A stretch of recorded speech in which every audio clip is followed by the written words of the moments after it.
noite a todos. Vamos ler a página inicial para a gente começar.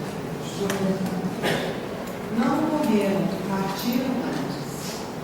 Chora os teus mortos com tamanho de consolo que dizer-te-ias imortal.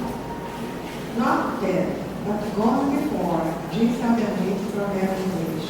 Não morreram, partiram antes.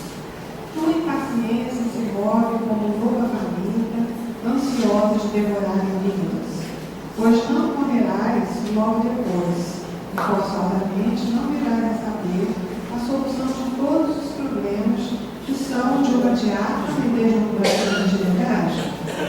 Partiram antes, por que interrogá-los com a nervosa assistência? Deixa que eles sacudam o pó do caminho, que descansem no regaço do Pai, e ali curem as feridas de seus pés andarilhos. Deixa que ponham seus olhos nos verdes pratos da paz. O trem espera. Por que não preparar o jornal da viagem? Esta seria a mais prática e eficaz tarefa. Ver teus mortos é de tal modo premente e inevitável que não deves alterar com a menor ansiedade as poucas horas de teu repouso.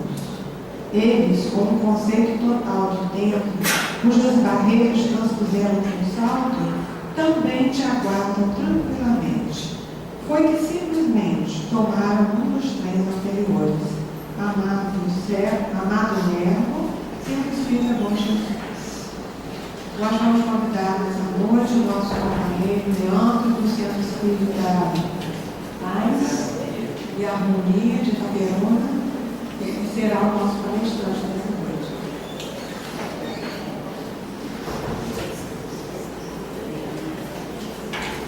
Vamos fazer a nossa prece. Senhor Deus, nosso Pai, fonte do eterno bem, de todo amor, de toda verdade, de toda justiça, Jesus, divino médico de nossas almas, doce companheiro, amigos espirituais aqui presentes. Nesta noite, Senhor, nós queremos agradecer de todo o nosso coração profundamente pelas bênçãos, Senhor, do estudo do Evangelho da doutrina espírita, que não somente nos traz consolação, mas sobretudo esclarecimento para as nossas almas que caminham em direção à vida futura e que, Senhor, nos traz maior segurança, maior tranquilidade quando nós estudamos com esforço e persistência para aprender tudo aquilo que nos é dado de boamente, a fim de que, Senhor, esses princípios valorosos da vida possam significar muito em nossa mente, em nossos corações, permitindo que essa aprendizagem, Senhor, não somente nos faça mais felizes, como ela possa ser praticada no dia a dia de nossas vidas para a sobriedade dos nossos espíritos. Assim, Senhor, da luz desse momento, nós mais uma vez te agradecemos por tudo e muito mais que os nossos sentidos materiais muitas vezes não podem perceber e avaliar, mas que as suas bênçãos permaneçam sobre todos nós, orientando-nos e guardando-nos no coração, hoje, agora e por todo sempre. Que assim seja, graças a Deus, nós fizemos nesta hora.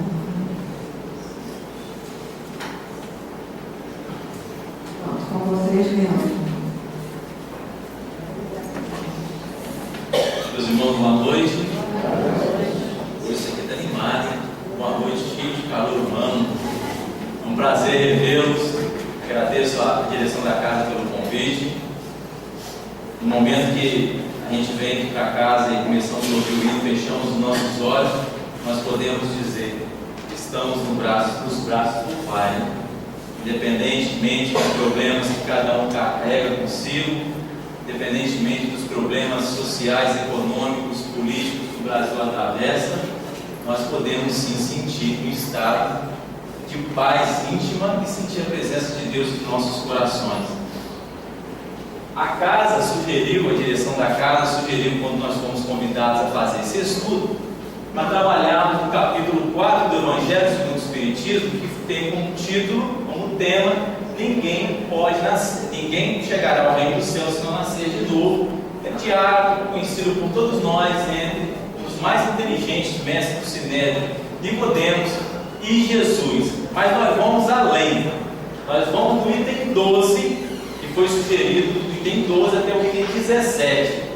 Nós pegamos no Facebook essa foto, essa imagem, que achamos muito interessante para retratar a reencarnação. Então está ali uma frase: a maior prova da justiça de Deus. Nós não podemos, meus irmãos, ou não devemos perder de vista em nenhum instante de nossa vida, de nossa encarnação, mas nenhum instante, o amor, a infinita justiça, a onipotência, a onisciência, a onipresença de Deus em nossas vidas. Nada que aconteça, nenhum conceito, nenhum princípio pode ser contraditório a estes princípios, porque se forem, são eles que produzem as massas de materialistas, de ateus, de pessoas decepcionadas para com a vida. Então precisamos, independente do que estamos passando hoje, carregarmos: Deus é infinita justiça, Deus é amor absoluto, Deus é onisciente, Deus é onipresente, Deus é onipotente. Está lá na questão 13 do Livro dos Espíritos. Nós vamos mais à frente e começa assim o item 12. Nós trouxemos na íntegra do Evangelho segundo o Espiritismo para analisarmos: os teus mortos viverão, os meus, a quem tiraram a vida, ressuscitarão. Despertai e cantai louvores, vós os que habitais no pó, porque o orvalho que cai sobre vós é o orvalho de luz. E arruinareis a terra e o reino dos gigantes. Está no Antigo Testamento, Isaías. Kardec faz uma análise desse texto de Isaías da seguinte maneira: o ponto de vista do profeta é do ponto de vista físico-material, porque se fosse do ponto de vista espiritual, daria a ideia que a alma, o espírito, morreria e depois despertaria em vida novamente. Por isso que ele diz: os teus mortos viverão. Se ele estivesse falando da alma, ele diria: um ser, um profeta, um homem que recebia dos espíritos superiores, um grande médium, ele diria: os teus mortos ainda vivem. Então o que ele quer dizer ali? Ele está falando a respeito do ser encarnado. Ali nada mais está falando que nós desencarnamos e um dia voltaremos a viver novamente. Essa é a análise do mestre Lyonês. Mais à frente: quando o homem morre uma vez e seu corpo separado do espírito é consumido, em que se torna ele? Tendo o homem morrido uma vez, poderia ele reviver de novo?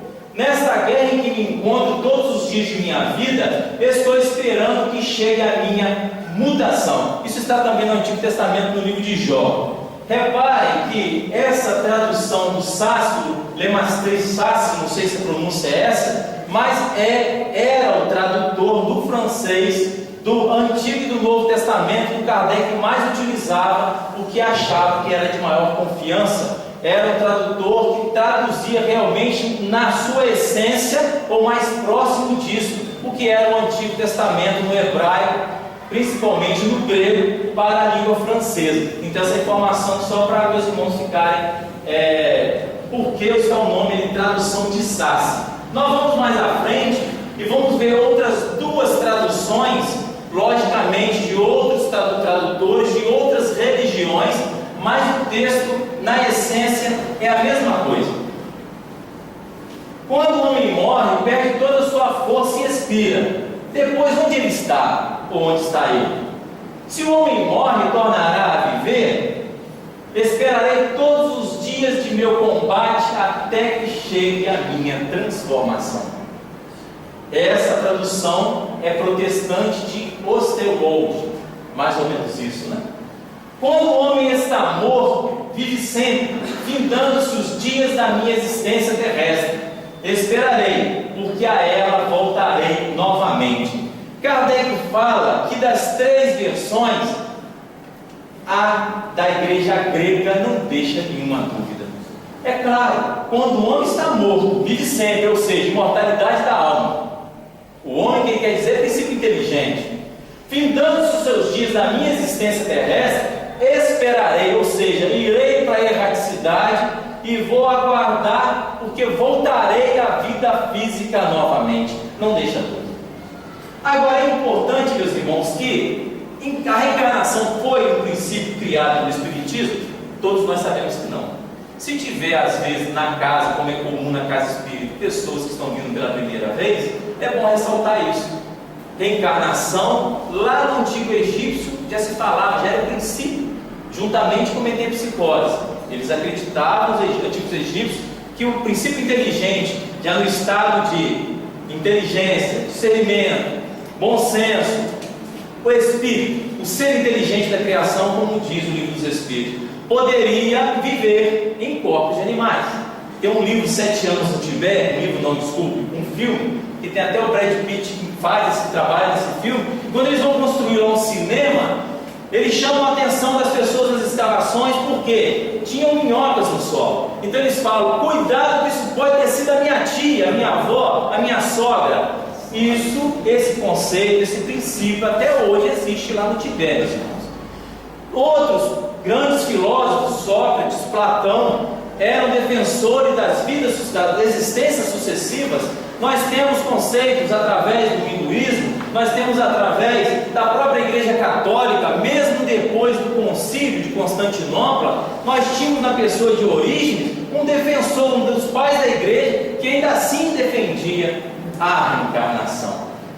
Nós temos o Evangelho desde o Antigo, no caso da Bíblia, né? Desde o Antigo Testamento até o Novo Testamento, cheio de passagens que vêm falar a respeito da reencarnação. Agora eu pergunto para vocês, se não tivéssemos o respaldo das antigas Escrituras, se não tivéssemos o respaldo do Evangelho, do Antigo Testamento, por isso não deveríamos nós crer hoje, no terceiro milênio, na reencarnação? Será que é o Evangelho, será que é o respaldo que nós temos das Escrituras que nos faz crer, ter a certeza nesta lei da vida? Será? Vamos à frente, o que Kardec diz para nós? A essa autoridade, do ponto de vista religioso, se adita do ponto de vista filosófico, a das provas que resultam da observação dos fatos. Uma vez eu travei um diálogo com o nosso companheiro Eduardo Guimarães a respeito desse tema. Passamos uma viagem toda falando em cima disso aí, isso tem anos. Como se trata de remontar os efeitos, as causas, a reencarnação surge como necessidade absoluta, como condição inerente à humanidade, numa palavra, como lei da natureza. Pelos seus resultados, ela se evidencia de modo, por assim dizer, material, da mesma forma que o motor oculto se revela pelo movimento. Só ela pode dizer ao homem de onde ele vem, para onde vai, por que está na terra, e justificar todas as anomalias e todas as aparentes injustiças que a vida apresenta. Observação. Eis a palavra. A vida nos apresenta, desde a mais alta antiguidade, discrepâncias, aparentes injustiças. Nós estamos vivendo no Brasil, com os problemas que temos, mas existem nações que vivem em condições muito inferiores à nossa. Síria, Líbano, África, existem nações que vivem em condições melhores do que a nossa. Existem pessoas que nós vamos ver aqui à frente, que nascem com plena saúde. Existem pessoas que desde quando nasceram, a vida dela não tem um segundo de paz. Causas anteriores das aflições está lá no Evangelho segundo o Espiritismo. Aí nós vamos à frente para a gente filosofar no caso. Ambos filhos de Deus, Francisco de Assis e Adolf Hitler. Alguém duvida que Hitler não foi criado por Deus? Existem companheiros que acham que ele é criatura de Deus, não é filho. Mas isso seria colocar em dúvida a justiça e a onipotência. Hitler foi diretamente responsável por mais de 50 milhões de desencargos. Ele será entregue eternamente ao sofrimento? Não. Mas espera aí, partindo ponto da unicidade, se tivéssemos uma única existência, Deus teve muito amor com Francisco de Assis e pouco amor com Adolf Hitler, porque Hitler era aquele espírito voltado ao poder e custe o que custar, indiferente ao sofrimento dos outros. E Francisco era aquele ser que amava não só os teus irmãos, mas via em todos os elementos da natureza os teus irmãos, até uma pedra. Mas aí a doutrina espírita veio nos dizer que esse Francisco ele não nasceu bom. Esse Francisco é um espírito já maduro. Esse Francisco foi um dos grandes líderes do nascimento do cristianismo. Foi o maior médium que Jesus teve entre os apóstolos. Francisco foi João Evangelista. Aí nós vamos entender através das vidas sucessivas, dentro de uma escala espírita, que Hitler estava na condição de um espírito impuro. Francisco de Assis é um espírito de segunda ordem, é um espírito superior. Deus nos criou simples e ignorantes, o resto é a nossa escolha. O exército do amor e do ódio, a mesma coisa que nós vamos questionar. Os médicos sem fronteiras arriscam a própria vida por amor, a medicina por amor, a vida. Entram em lugares com guerras civis, entram com ebola, doenças de alto contágio. Alguns ficaram infectados e foram lá para a África naquelas condições subhumanas salvar a vida. Imagine se não fossem eles. Com eles morreram mais de 3 mil, sem eles morreram praticamente todos.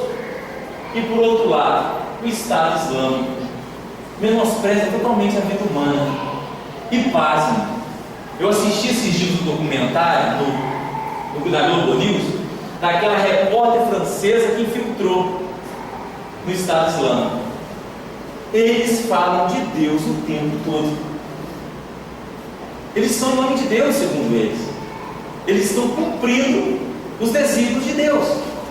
Mas não é difícil da gente chegar o porquê que eles são assim. Primeiro ponto: aquele povo hebreu que fez um trabalho, sem dúvida, o trabalho de Moisés é a primeira revelação, veio trazer os conceitos de monoteísmo, aonde o mundo ainda era pagão. Mas o que os povos que seguiam Moisés, o povo hebreu, ali, quando buscava a terra prometida, a nova Canaã, o que diz no Antigo Testamento? Passava fio de espada tudo que tinha pela reta. O que o Estado Islâmico faz hoje, e nós ficamos assim, abismados, os hebreus faziam. Os hebreus chegaram em Jericó, cercaram Jericó por uma semana para derrubar as muralhas. Depois que derrubaram, até os animais foram passar o fio da espada. Está lá no Antigo Testamento. E indo para Canaã, a cada tribo que eles encontravam no caminho, eles passavam a espada quem não aceitasse a ideia do monoteísmo. E aí nós vamos encontrar respaldo no Evangelho do Espiritismo para entender. Porque no capítulo 3, que trata da pluralidade dos mundos habitados, há várias moradas na casa de meu Pai. A casa do Pai é o universo. As várias moradas são os planetas que estão no universo. Não é assim? No item 3, nós temos instruções dos Espíritos, mundos superiores e mundos inferiores. Ali, vários Espíritos revelam para nós que a Terra, que ainda se encontra no mundo de prova e expiação, abriga espíritos remanescentes do seu estado primitivo, espíritos selvagens e espíritos bárbaros. Por isso nós vamos ver espíritos com atitudes de barbárie, que remontam lá ao povo hebreu, que remontam Gengis Khan, que remontam a Inquisição em pleno terceiro milênio. Agora, na transição que estamos passando e chegando à condição de mundo regenerado, a Terra abrigará mais espíritos assim? Não. Precisamos nos reavaliar, porque só quem viver a mansuetude vai ter o crachá para entrar nesse mundo. Albert Einstein, poderíamos colocar Steve Jobs, que é mais recente, né? e o aborígene. A mesma coisa que acabamos de falar. Existem ainda na Terra, lá na Austrália, os aborígenes, aqui no Brasil, existem algumas raças indígenas, algumas tribos que não têm contato com o homem. Lá nos Andes peruanos, existem também alguns, os chilenos, que não têm contato, que há mais de milênios vivem em cima de taboas, vivem naqueles lagos imensos, constroem suas casas em cima de taboa. Aí exploram o lado de cá, quando falta fartura, eles tocam a taboa, mas o lago é imenso mesmo, parece um mar, e criam um vaca em cima daquilo, criam um cabrito em cima daquilo, uma vida primitiva. Por que Deus, partindo do ponto da unicidade, cria seres geniais como Albert Einstein e ainda os aborígenes? Meus irmãos, como Kardec diz, sem reencarnação não há entendimento. É muita diferença, muita discrepância. Viver dignamente e na miséria. Olha a Suíça, as crianças da Suíça, um dos melhores países para se viver em qualidade de vida, apesar do frio, tá? O frio lá é pesado. E Serra Leoa, eu nem quis colocar Serra Leoa, a foto mais chocante que eu achei, que era de crianças com 8 anos segurando um fuzil. O fuzil era maior do que eles. Então, quando as nossas crianças estão aí brincando em escola, estão aí brincando, a menininha com boneca, o menino com seu carrinho de pica, etc., em Serra Leoa, brincadeira é aprender a tirar para tirar a vida. Não é diferente na faixa de Gaza. Faltou o amor de Deus para com os africanos. Porque quando não é guerra civil, AIDS, quando não é AIDS, é a fome, quando não é fome, são outras situações miseráveis, eles vivem o tempo todo índices de mortalidade altíssimos. Enquanto na Suíça, sabemos que a Suíça no século XVIII também passou seus perrengues, mas nos dias atuais é um lugar excelente para se viver. Diferentes estados da alma. Por que existem pessoas que, independente do que elas façam, elas conseguem se manter serenas? Elas perdem pessoas que amam, elas tomam prejuízo, elas são traídas, mas elas não perdem o equilíbrio, elas sofrem. Sofrimento é importante. Sentir a dor da perda faz parte da formação do nosso emocional, do nosso sentimento. A perda nos ensina que todos nós somos usufrutuários da vida e não detentores dela. Nós não temos posse de nada. Tudo pertence a Deus. Agora que façamos o melhor proveito dos bens confiados pelo Pai. E pessoas que se desesperam por quase nada. Qualquer coisinha, pega o telefone, liga para aquele médico conhecido do centro. Porque outra situação aqui e tal. Uma situação que, com um pouquinho de fé, com um pouquinho de oração, com um pouquinho de leitura edificante, resolve. Porque nenhum de nós aqui, meus irmãos, que estamos nesse salão, e os desencarnados sabem disso também, todos nós passamos por nossas intempéries. Antes de vir para cá, uma companheira do grupo espírita Maria de Nazaré de Muriaé ligou para pedir dos nossos irmãos lá do Paz e Harmonia para fazer oração com um casal amigo nosso que o companheiro, um diagnóstico de câncer agora, está bem avançado. Estava tudo muito bem até semana passada, eu estive com ele quinta-feira. Mas hoje veio o diagnóstico, a casa desabou. Tem pessoas que sabem lidar com uma situação como essa. É a hora de usar a doutrina, é a hora de dizer que acredita na justiça, no amor de Deus. Porque acreditar na justiça, no amor de Deus, na facilidade, meus irmãos, aí é fácil demais, aí todo mundo acredita. Dá licença um pouco. Eu estou ficando mais experiente, estou vendo isso. Quando eu era novo, falava 1 hora, eu tomava um copo d'água. Agora a boca seca. Crianças que nascem saudáveis e outros especiais. Outro ponto para a gente entender. Com reencarnação e sem reencarnação. Aí nós vamos ver, meus irmãos, pegando aquela passagem do Evangelho em João capítulo 9, Jesus saindo de Jerusalém, encontra um cego que era conhecido. Ele já tinha uma idade já madura. E os apóstolos perguntam para para Jesus: mestre, o que fez este? Quem pecou para que este nascesse cego? Ele ou seus pais? Essa passagem é conhecida de todos nós. Jesus olha para ele e responde: nem ele e nem seus pais, mas para que a justiça e o amor de Deus brilhe sobre ele. Vamos entender essa passagem? Na visão das vidas sucessivas, da lei de causa e efeito, nós sabemos que a vida nos é dada ainda na terra, ou como prova, ou como expiação. Expiação, no caso, quando nós ferimos a lei de Deus agindo contra alguém ou contra nós mesmos. E aonde isso fica registrado? Somatizado no perispírito. Dependendo do estado de inferioridade do espírito, pode ser imputado a ele vir numa expiação dolorosa para reparar o ato equivocado, infeliz. Não era o caso do servo. Jesus disse: não foi ele e nem os seus pais, mas para que a justiça de Deus brilhe sobre ele, ou a graça de Deus. Tem algumas traduções que colocam a graça, mas o significado é o mesmo. Aí nós vamos ver a questão provacional.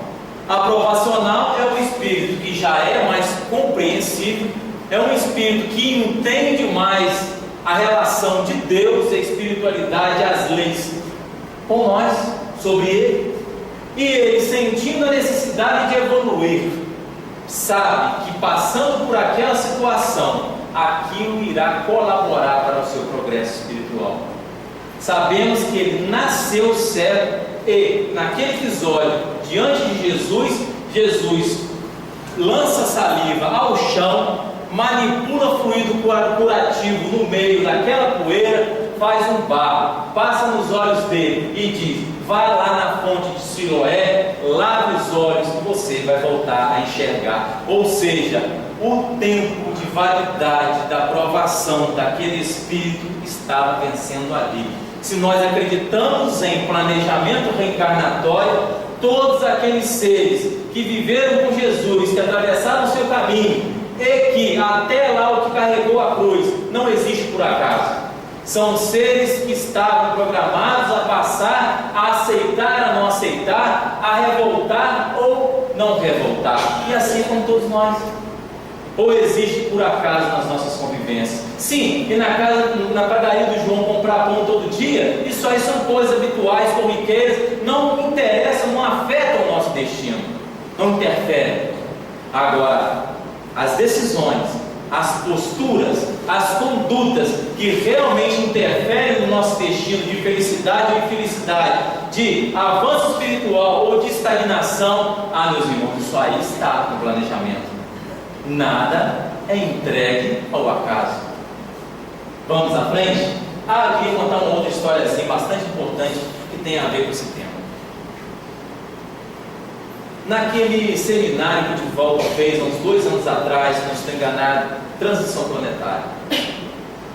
Porque, meus irmãos, o que acontece? A gente vê em famílias que não têm a compreensão espírita, que logo pensam assim: o porquê que fulano de tal tem 3, 4 filhos fisicamente perfeitos, porque normais todos são, fisicamente perfeitos, e o meu filho, meu único filho, nasceu especial. E aí nós vamos ver o Divaldo, ele vai a Auschwitz. Chegando em Auschwitz, ele diz, depois de andar, porque os campos de concentração nazistas que continuaram de pé se transformaram em pontos turísticos, e é até bom que fiquem erguidos por muito tempo, para que as pessoas jamais cogitem conceitos como aqueles. Fique o aprendizado, porque os judeus que sofreram nos campos de concentração, a maioria deles já desencarnaram. Então fica lá registrado que um dia existiu um movimento capaz de fazer tanta idiotez. Então, Divaldo disse: eu já entrei em muitos lugares de uma psicosfera baixa, mas nada se comparava a Auschwitz. Eu era capaz de ouvir os gemidos de sofrimento daqueles espíritos, alguns que ainda estão lá. Eu era capaz de ouvir os pedidos de socorro. Eu era capaz de sentir os maiores sofrimentos naquele lugar. E aí ele sai. Quando ele sai, vem um ônibus cheio de crianças, na sua maioria crianças com idiotia num nível muito elevado. Quem viu esse seminário vai se lembrar do que eu estou falando. E Divaldo achou estranho trazer crianças para o campo de concentração, esse campo está pesado. E aí elas desceram, os coordenadores conduziram ela em fila indiana para dentro. Ele achou aquilo, no mínimo, assim, chamou a atenção, curioso, e foi atrás. Foi atrás, e as crianças, quando começavam a entrar, elas faziam uns sons estranhos, porque elas não podiam, elas não comunicavam, elas não falavam. E aí o Divaldo pergunta a um dos coordenadores: o porquê que essas crianças especiais estão aqui? Faz parte do tratamento, diz o coordenador. O Divaldo diz: tratamento? Mas por quê? Já vem há décadas de tratamento delas é feito dessa forma. E o Divaldo não continua perguntando, mas cheio de dúvidas, sai. Quando sai na porta do campo de concentração, quem que aparece? A Joana de Anjos. E a Joana de Anjos diz para ele: meu amigo, quase sempre é preciso que o criminoso volte ao local do crime, para que ele possa sentir na consciência o peso dos atos que eles praticaram, para que eles possam fazer a reciclagem necessária. E nós sabemos, meus irmãos, que espíritos que estão encarcerados, porque todos nós estamos encarcerados no corpo físico, mas espíritos que estão encarcerados em corpos que às vezes eles não podem se expressar, muitos deles têm consciência do que eles fizeram. Basta a gente lembrar o livro Céu e Inferno, onde Kardec evoca uma entidade em semelhantes situações, e ele expressa, e ele conversa, e ele fala das situações, o porquê que ali estava. E o Kardec diz para ele: mas meu irmão, a situação sua de encarnado no corpo é uma, o porquê que aqui na comunicação é outra? Ele falou: a debilidade está no corpo e não no espírito. Então, meus irmãos, todos nós somos mais ou menos devedores da lei de Deus. Nos casos como esse, nós não queremos dizer que as crianças que vêm com idiotia, ou que vêm com essa ou aquela síndrome, são crianças que foram nazistas ou foram inquisidores. Nós não temos essa visão, mas tem uma visão que a doutrina nos oferece. O amor, somente o amor, cobre a multidão do pecado. Amar os nossos filhos é um dever de todos nós. Agora, amar as crianças especiais é um dever a mais. E se você recebeu um na sua família, é porque Deus confia na sua capacidade de amar e de educar e de se doar a esse espírito. Pode estar na certeza, serão centuplicadas as tuas graças. Não duvide disso. Os flagelos destruidores, nós tiramos uma foto daquela tragédia que, se não me engano, aconteceu em 2009 no Japão. Tirando a reencarnação, como que nós vamos entender os flagelos destruidores? Onde são reunidos ali espíritos, coletividade de diversos lugares, como aconteceu na Indonésia em 2004, ano passado inclusive, foi feito um documentário lembrando como estão as cidades, os países que foram devastados pelas tsunamis asiáticas. Mas aí nós vamos no livro dos Espíritos, questão 737. Qual é a pergunta do mestre de Lyon? Com que fim Deus castiga a humanidade com os flagelos destruidores? Resposta: para fazê-las adiantar, para fazê-las evoluir mais depressa. Existe alguma outra doutrina com uma filosofia como essa? É preciso que se destrua para que haja a regeneração. O que chamais de destruição é apenas o ponto de vista material. E aí nós vamos ver que a vida nos mostra o quanto a espiritualidade, o que eles dizem, a vida nos mostra a certeza daquelas respostas, meus irmãos. Reparem, Gilberto Gil teve uma sensibilidade, uma certa vez compôs uma música, onde ele diz assim: Eu acho que a letra é mais ou menos assim: a paz invadiu o meu coração, de repente se encheu de paz, como numa grande explosão. Uma bomba sobre o Japão fez nascer um Japão de paz. Japão era um país belicoso. Para quem não se lembra, Japão, junto com a Itália, fez o eixo nazista, formou o eixo nazista para tentar conquistar o mundo. Japão tinha exércitos muito bem armados. Precisou cair uma bomba em Hiroshima e outra em Nagasaki para que o Japão pudesse se conscientizar e desarmar-se. Hoje o Japão não tem mais forças armadas. Quem defende o seu território é a OTAN. E desde a Segunda Guerra Mundial, a gente não ouviu falar de países querendo invadir, apesar de ser uma potência econômica, o Japão. Falei das chamadas tsunamis asiáticas. Ano passado, em dezembro, nós vimos, porque foi em dezembro de 2004, enquanto nós estávamos comemorando o Natal, os asiáticos estavam contando seus mortos. Olha que diferença de Natal que tivemos em 2004. Será que Deus ama o brasileiro, ama o europeu e ama o americano e não ama o asiático? Foram quase 300 milhões de desencarnes. Sem dúvida, a maior tragédia que nós já vimos nos tempos modernos e contemporâneos, porque os antigos não podemos nem dizer. Também podemos dizer que não tinha essa população na Idade Antiga. Então, meus irmãos, reparem, a Indonésia especificamente foi devastada, só sobrou o tempo. Se vocês forem lá no Google e colocar assim, Indonésia pós-tsunami, vocês vão ver uma cidade estraçalhada, parece que passou uma máquina de retalhar, e só está lá o tempo. E a Indonésia vivia com uma guerra civil de décadas, que tinha origem em conceitos religiosos e políticos. O que aconteceu com a Indonésia depois do tsunami? Acabou a guerra civil. Foi tanto sofrimento, foi tanta dor, foi tanta perda, que eles, talvez no entendimento deles, viram que Deus estava falando algo com eles.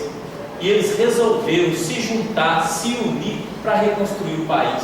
E o país hoje, dos asiáticos, é o que se encontra em melhor condição do pós-tsunami. E só para nós terminarmos, para darmos ainda mais destaque a essa resposta 737 dos Espíritos a Kardec.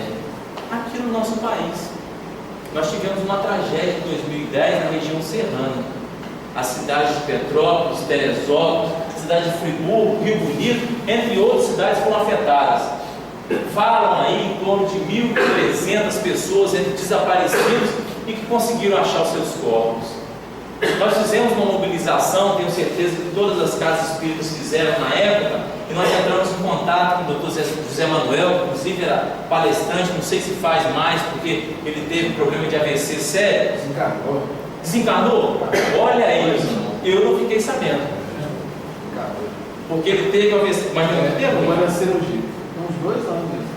E a gente tinha sempre contato. Depois que ele fez a cirurgia, eu liguei para ele, inclusive. Só que perdi o contato dele. Uma vez cheguei a perguntar ao Dr. Zé Henrique como é que ele estava de saúde, falou que estava bem, mas tem algum tempo. Ele era muito amigo aqui do nosso irmão ali da Casa do Caminho, que também voltou para a paz espiritual com o tempo, Guido.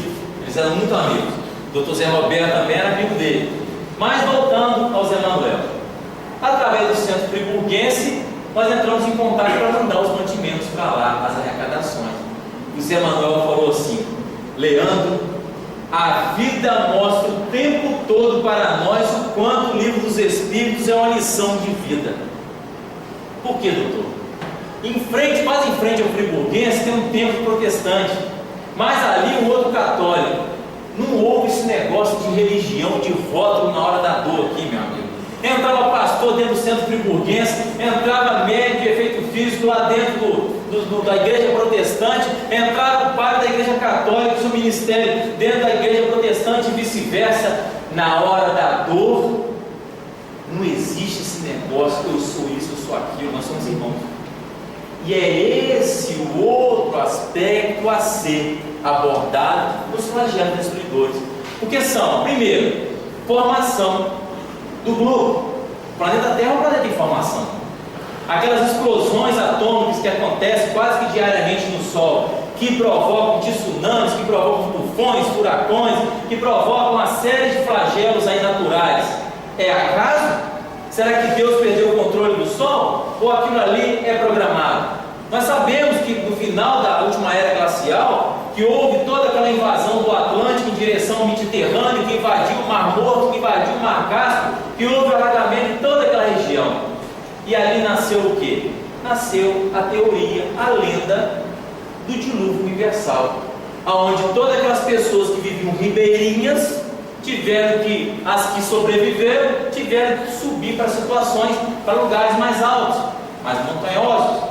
Os cientistas hoje descobrem cerâmicas, construções que mais ou menos dão essa data em torno de 20 a 25 mil anos atrás. E não é o que o Espiritismo vem a nos revelar? Vamos à frente.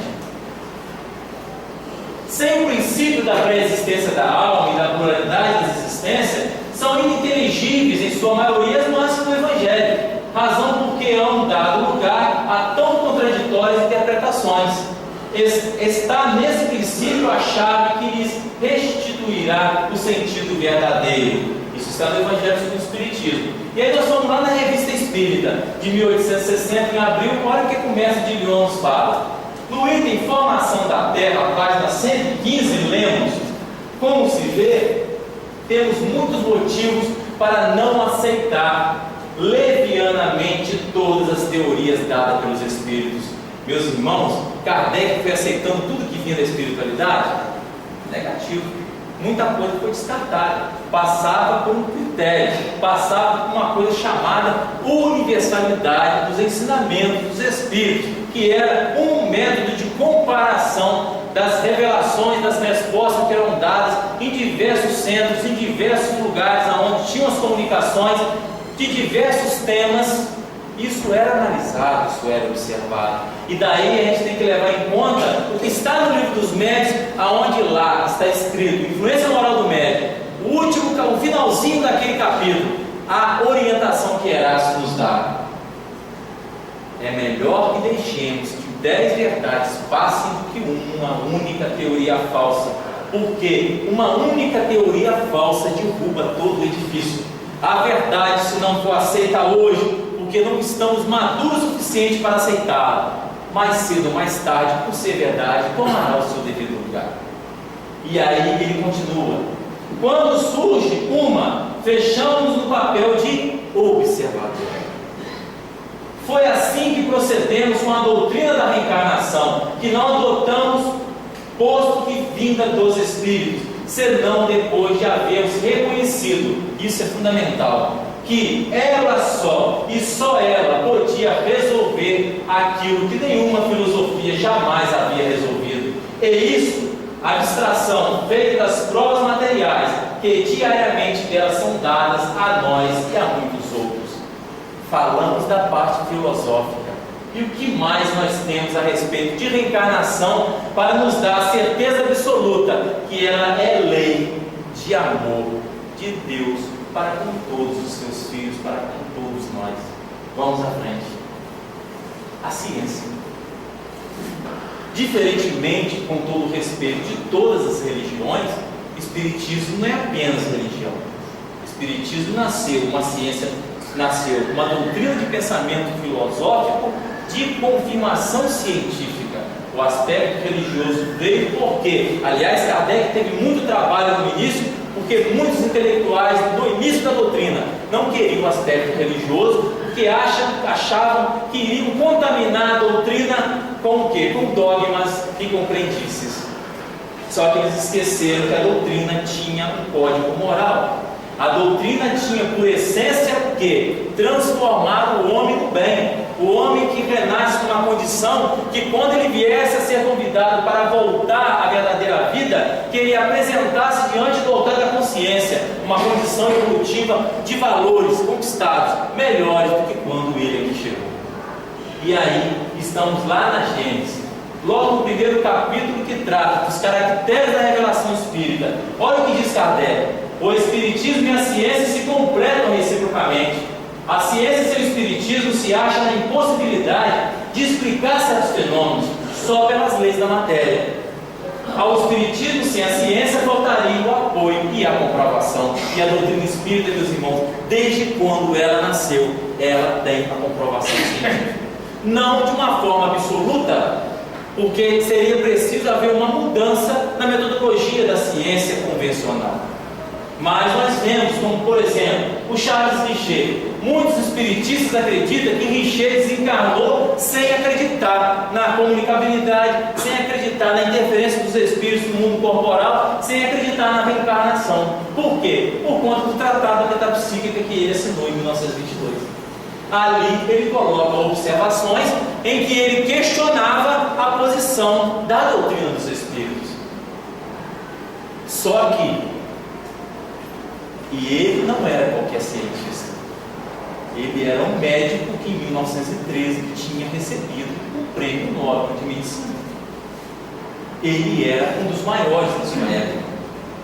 William Crookes, que veio antes dele, que é Crookes, que se interessou pela doutrina espírita, o físico-químico inglês, em 1870.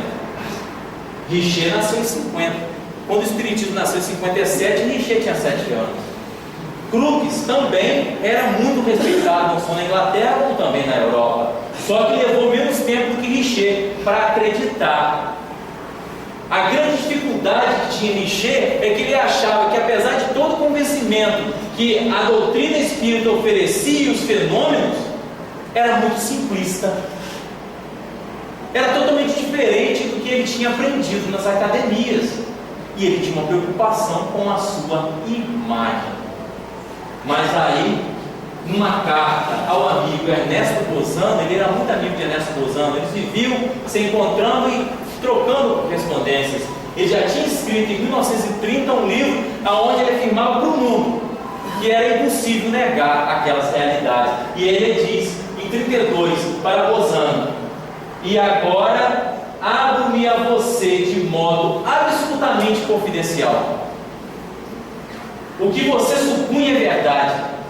Aquilo que não alcançaram, aí ele fala os nomes dos cientistas que tentaram entender a metodologia, os fenômenos, com o intuito de dizer que aquilo não era verdade, que aquilo não tinha sustentação, que aquilo não tinha base. Eles não conseguiram, mas não conseguiram se convencer, porque nenhum desses cientistas que se aproximaram desses fenômenos, dessa doutrina, eles conseguiram provar o contrário. Então ele cita os nomes: Myers, Hudson, Heisler e Sir Paul Bloch, mais ou menos isso. Obteve você por meio de suas magistrais monografias, que sempre li com religiosa atenção, e completa: elas, eu acho esse um ponto fundamental, elas contrastam estranhamente com as teorias obscuras que atravancam a nossa ciência. Era isso que Richer, essas teorias obscuras que trouxeram para ele tanta dificuldade para ele romper e compreender aqueles fenômenos. Agora, no nosso tempo, vocês viram em setembro do ano passado na internet esse jovem, Dr. Robert Lanza? Também não é qualquer cientista. Foi considerado pelo New York Times um dos 3 mais importantes cientistas vivos. Ele ficou muito conhecido por estudos na área da genética e da clonagem. Só que de repente resolveu estudar física quântica. Olha o que esse Dr. Robert Lanza me diz para a ciência contemporânea. Então vamos ler ali em cima só para vocês entenderem. A ciência quântica explica e comprova que existe vida não física após a morte de qualquer ser humano. Num livro intitulado Biocentrismo, ele escreveu esse livro trazendo essas informações. Como a vida e a consciência são as chaves para entender a natureza do universo. Foi um assunto polêmico na internet, porque é um princípio inteligente de evolução aqui dentro da minha cabeça. Foi assunto polêmico na internet, mas eu vou deixar ele evoluir, porque continha uma noção de que a vida não acaba quando o corpo morre e pode durar para sempre. Se a ciência convencional tem dificuldade de afirmar que existe algo, o Dr. Lanza está lhe falando que não só existe, mas sobrevive à morte. Primeiro princípio, ele diz que, de acordo com seus estudos, ele chegou à conclusão que a alma existe e sobrevive à morte do corpo físico. Vamos além. O autor dessa publicação, o cientista Dr. Robert Lanza, como eu falei para vocês, eleito dos 3 maiores ou mais importantes cientistas vivos pelo New York Times, que não é qualquer jornal. Não tem dúvidas de que isso é possível. O biocentrismo ensina que a vida e a consciência são fundamentais para o universo, e a consciência que cria o universo material e não o contrário. Quando a gente lê consciência, vocês entendem por alma. Para ele, consciência, para nós, é alma. Eu só dei uma copiada disso aí, meu Deus, eu não tenho capacidade para gravar isso. Para não perder a essência do que ele passou, deixa eu pegar uma cola ali. Estamos acabando.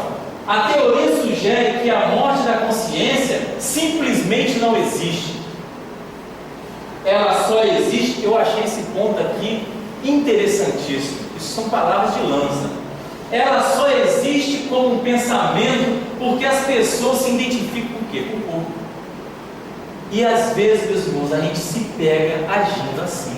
Aí tem aquela musiquinha da evangelização assim: eu não tenho uma alma, eu sou a alma. A alma sou eu. Temos que cantar essa música. Nós somos alma. Nós não somos corpo, não. Porque às vezes vivemos a vida como se a gente fosse corpo. E aí Lanza vem nos dizer, assim como o Espiritismo nos fala há mais de 160 anos, que às vezes nós ficamos tão identificados com o corpo, tão assim aprisionados à vida material, que desencarnamos e ficamos como mortos. Nos sentimos como mortos, porque morreu o corpo, acabou. Um conceito materialista. E aí ele continua: eles acreditam que o corpo vai morrer mais cedo ou mais tarde, pensando que a sua consciência vai desaparecer também. Não tem muita gente que fala: a vida não vale nada, o negócio é morrer para acabar com os problemas. Uma pessoa que assim pensa, ele pensa que havendo a morte vai... Existem muitas pessoas que pensam assim ainda. E vamos à frente. Mas se o corpo recebe a consciência da mesma forma que uma caixa de TV a cabo recebe sinais de satélite, então é claro que a consciência não termina com a morte do veículo físico. E ele vai além. Na verdade, a consciência existe fora das restrições de tempo e de espaço.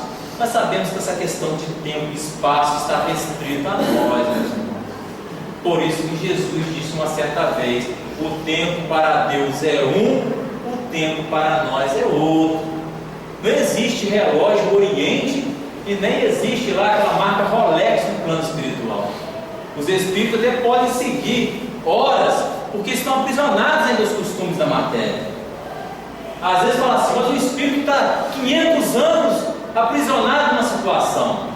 Para ele, 500 anos não representa a mesma coisa que nós aqui encarnados. É diferente, a não ser que ele esteja muito preso ainda às impressões da vida física. Na verdade, a consciência existe fora das instituições de espaço e tempo, como falamos. Ele é capaz de estar em qualquer lugar, no corpo humano e no exterior de si mesmo. Em outras palavras, é não local, no mesmo sentido que os objetos quânticos são não local.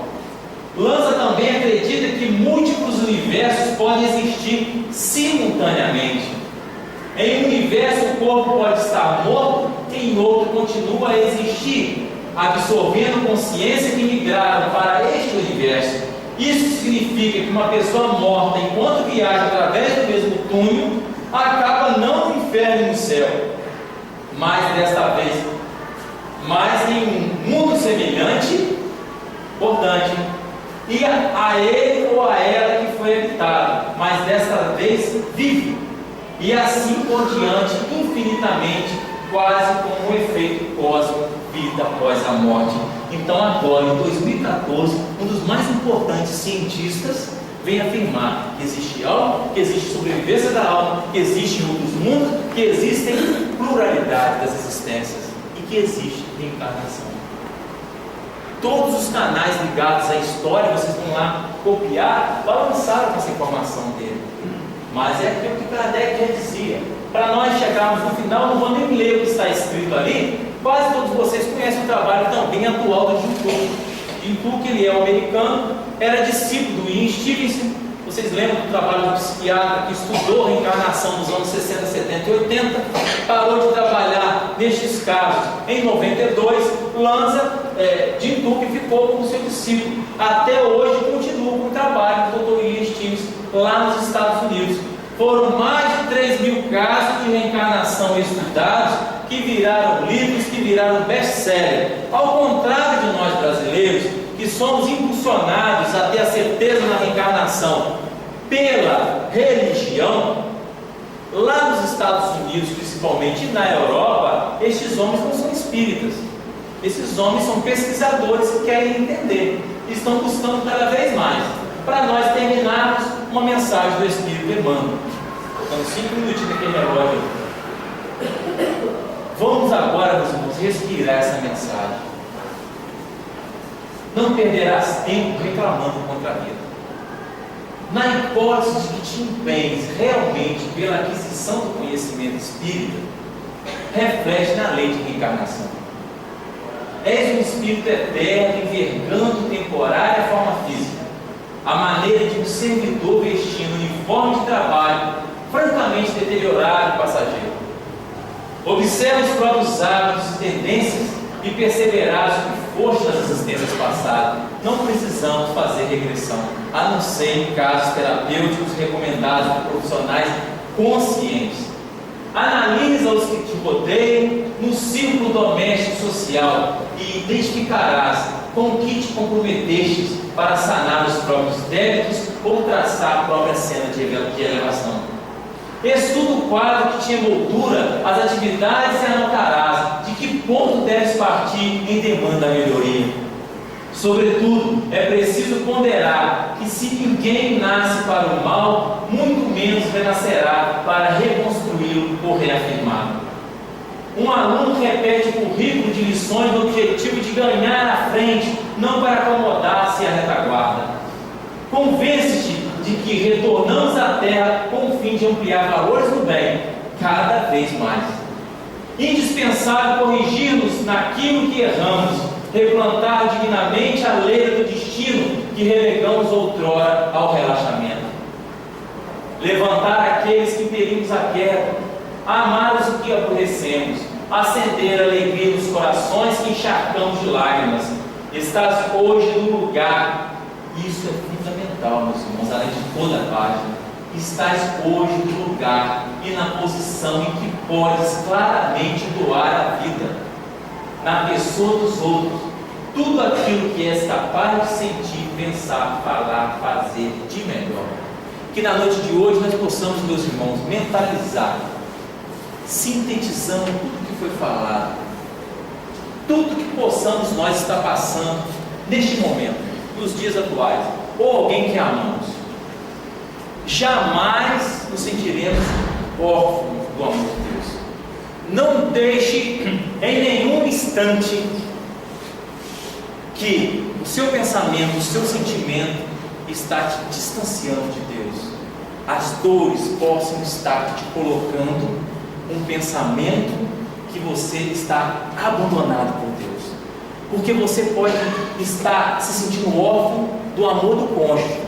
Você pode estar se sentindo órfão do amor da pessoa que você devotou a vida. Você pode estar se sentindo órfão do amor do filho, do pai, da mãe, do familiar, da pessoa que é muito cara. Mas nós jamais seremos órfãos do amor de Deus. Isso nós temos certeza. Agora, se nós tivermos certeza disso, vivendo isso, sentindo isso, lá nas fibras mais íntimas da alma, jamais nos sentiremos sozinhos e jamais nos sentiremos enfraquecidos, porque aquele que sente Deus dentro dele é uma fortaleza de Deus. Que Deus abençoe a todos vocês, que vocês possam levar essas vibrações desse hospital espiritual, o abraço desses amigos que nos acolhem na noite de